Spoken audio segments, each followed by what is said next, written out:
Bismillah. Assalamualaikum warahmatullahi wabarakatuh. Saya Dandi Januarta. NIM saya 25111013. Saya akan mempresentasikan tentang manajemen proses dalam sistem operasi. Dan yang pertama ada pendahuluan. Manajemen proses merupakan bagian penting dalam sistem operasi yang mengatur jalannya berbagai proses secara efisien.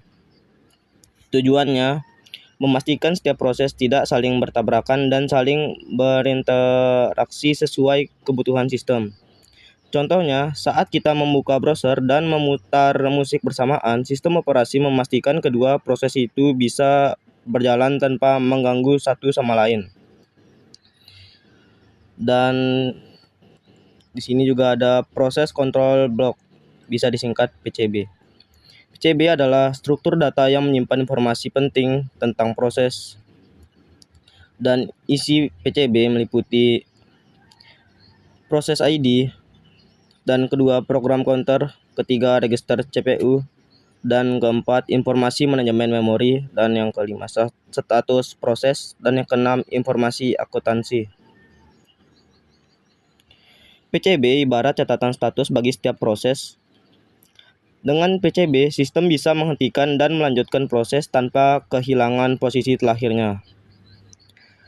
Seperti bookmark di browser, saat kita tutup tab, lalu buka lagi, kita kembali lagi ke posisi terakhir.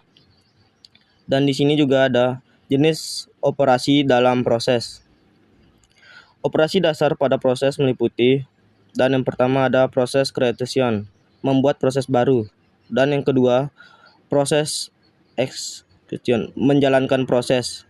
Dan yang ketiga, proses suspension, menangguhkan proses sementara.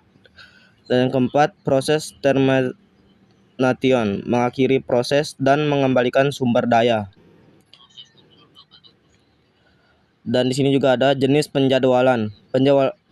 Penjadwalan menentukan urutan eksekusi proses. Jenisnya ada 1 long term, medium term, dan short term. Dan ada juga algoritma penjadwalan yang umum digunakan.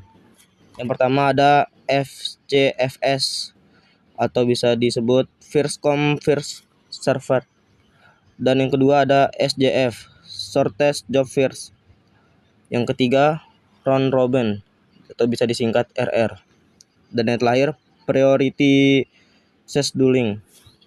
Dan di sini juga ada multi-threading, yaitu adalah kemampuan sistem operasi untuk menjalankan beberapa thread dalam satu proses secara bersamaan. Dan keuntungannya adalah 1. Meningkatkan kinerja dalam memanfaatkan CPU secara optimal. Yang kedua, mempercepat eksekusi karena bagian program dapat berjalan paralel. Dan yang ketiga, menghemat memori karena thread berbagi ruang memori dalam satu proses. Contoh penerapan multithreading dapat ditemukan pada browser. Satu thread menampilkan halaman, sementara thread lain mengunduh data di latar belakang. Dan kesimpulannya, manajemen proses menjaga kestabilisan dan efisien dalam sistem operasi. PCB membantu sistem mengenali proses operasi dasar, memastikan proses berjalan benar. Penjadwalan mengatur urutan kerja, dan multithreading membuat kerja sistem lebih cepat. Dan sekian presentasi saya tentang manajemen proses dalam sistem operasi. Terima kasih atas perhatian teman-teman.